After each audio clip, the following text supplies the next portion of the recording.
प्रिय विद्यार्थियों, आज हम महाराजा गंगा सिंह विश्वविद्यालय के पाठ्यक्रमानुसार बीए पार्ट 3 का प्रथम प्रश्न पत्र है सामाजिक विचारक, उसे पूर्व में देख रहे थे। आज उसे आगे बढ़ा रहे हैं। इससे पहले हमने बात किया इमाम दुर्खैम पे। इमाम दुर्खैम के कितने सिद्धांत थे और उनको ब्रीफली हमने देखा। आज हम सेकंड यूनिट देखना चाहेंगे। वो फर्स्ट यूनिट थी, सेकंड यूनिट में मैक्स वेबर ने अपनी सिद्धांतों में नंबर 1 सामाजिक क्रिया, सोशल एक्शन, नंबर 2 नौकरशाही, ब्यूरोक्रेसी, नंबर 3 आदर्श प्रारूप, आइडियल टाइप्स, नंबर 4 धर्म और पूंजीवाद।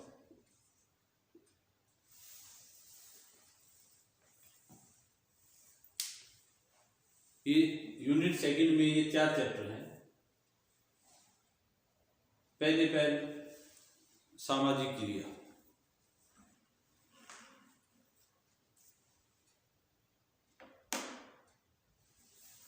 हर प्रकार की क्रिया सामाजिक क्रिया नहीं होती है, बल्कि सामाजिक क्रिया में एक्टर, कर्ता, उसका एक उद्देश्य, ये सब निश्चित होना चाहिए। जैसे एक साइकिल सवार, रोड के ऊपर 2 साइकिल सवार आपस में टकरा जाते हैं और दोनों खड़े होकर अपने अपने रास्ते चले जाते हैं, तो ये सामाजिक क्रिया नहीं है। बल्कि सामाजिक क्रिया तब होगी कि जब दोनों टकरा जाते हैं, टकराने के बाद में उनके बीच में क्या क्रियाएं होती हैं, तब वो सामाजिक क्रिया कहलाती है। तो मैक्स वेबर की पुस्तक सामाजिक क्रिया के माध्यम से हम यहाँ देखना चाहेंगे कि सामाजिक क्रिया क्या है और किस तरह से क्रियाशील होती है। नेक्स्ट नंबर है नौकरशाही, ब्यूरोक्रेसी। मैक्स वेबर ने यूरोपीय समाजों का बड़ा गहराई से अध्ययन किया और ब्यूरोक्रेसी की क्या क्या विशेषताएं हैं, जिन ब्यूरोक्रेसी की विशेषताओं को सोशल एस्पेक्ट के साथ जोड़कर अध्ययन करने का प्रयास किया है, वो हम इस चैप्टर में देखने का प्रयास करेंगे। तीसरी बात है आदर्श प्रारूप, आइडियल टाइप्स। उनका मानना है कि कोई भी अध्ययन करना है तो उसका एक सेंट्रल टेंडेंसी होना चाहिए। वो सेंट्रल टेंडेंसी एक आदर्श प्रारूप कि जिसका तुलनात्मक अध्ययन हम दूसरे से कर पाए, तो इसमें हम आदर्श प्रारूप में ये देखना चाहेंगे। इसके बाद है धर्म और पूंजीवाद। मैक्स वेबर ने एक बात कही है बड़ी महत्वपूर्ण कि जहां जहां पर कैथोलिक धर्म है वहां पूंजीवाद का अभाव है, और जहां जहां प्रोटेस्टेंट धर्म है वहां पे पूंजीवाद सर चढ़ के बोलता है। तो इसका मतलब उन्होंने पूंजीवाद को धर्म के साथ जोड़ने का प्रयास किया है कि धर्म के साथ पूंजीवाद की क्रिया होती है। कारण है कि प्रोटेस्टेंट धर्म जो है, उनका जो बाइबल है वो इकोनॉमिक्स के साथ जुड़ा हुआ है। उसमें ये बातें साफ है कि 1 रुपया बचाओगे तो 1 रुपया कमाओगे, समय ही धन है। इन बातों को उन्होंने धर्म के साथ जोड़कर अपने जीवन में ढालने का प्रयास किया है। तो साफ सी बात है कि इस वजह से प्रोटेस्टेंट धर्म जहाँ जहाँ भी है वहाँ पे पूंजीवादी व्यवस्था है, और जहाँ कैथोलिक धर्म है वहाँ पे पूंजीवादी व्यवस्था कमजोर अवस्था में है। इसके बाद आते साहब यूनिट 3।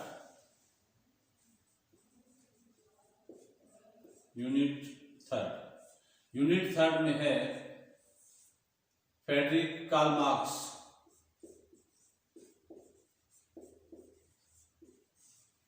Karl Marx.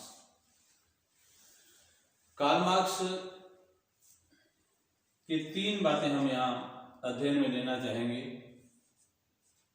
वर्ग और वर्ग संघर्ष, नंबर 1। नंबर 2,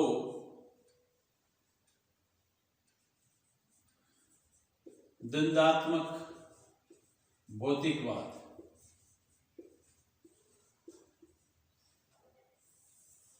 और नंबर 3,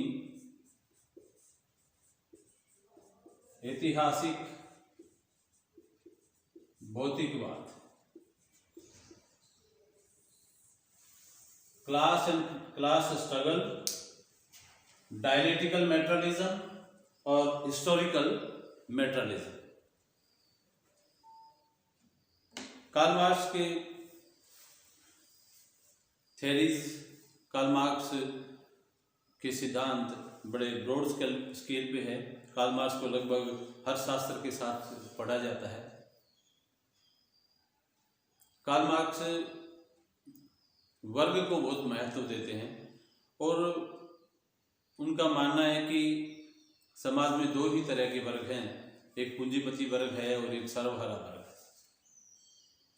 तीसरे वर्ग की वो चर्चा नहीं करते हैं और इन दोनों के बीच में सरप्लस वैल्यू को लेकर अक्सर संघर्ष होता है और इस संघर्ष के बाद में समाजवाद या साम्यवाद का जन्म होता है।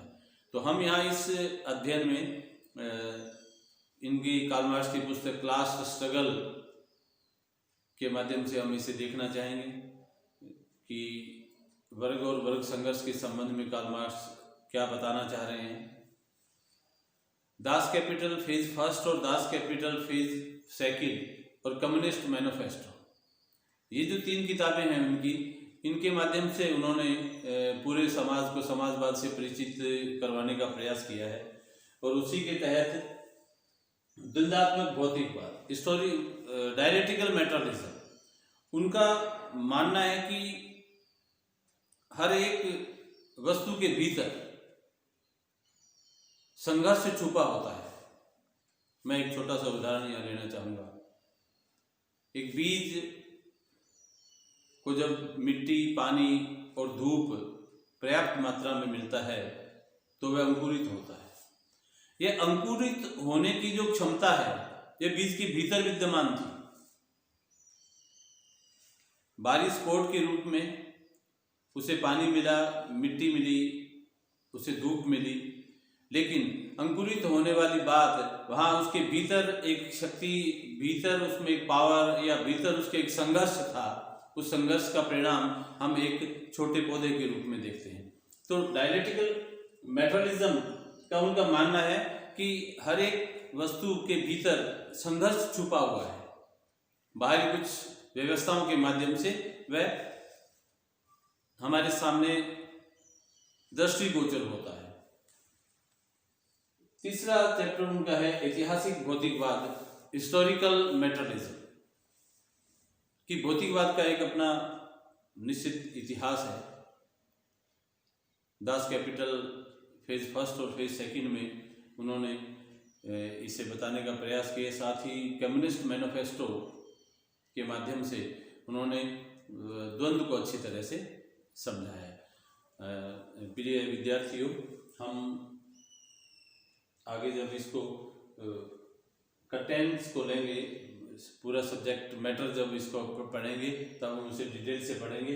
आज सिर्फ मैं आपको यहाँ इस महाराजा गंगा सिंह विश्वविद्यालय के BA पार्ट 3 में पढ़ाए जाने वाले सोशियोलॉजी के पेपर फर्स्ट में कौन कौन सी यूनिट है, उसमें क्या पढ़ाया जाना है, उसके संबंध में चर्चा कर रहा था। धन्यवाद।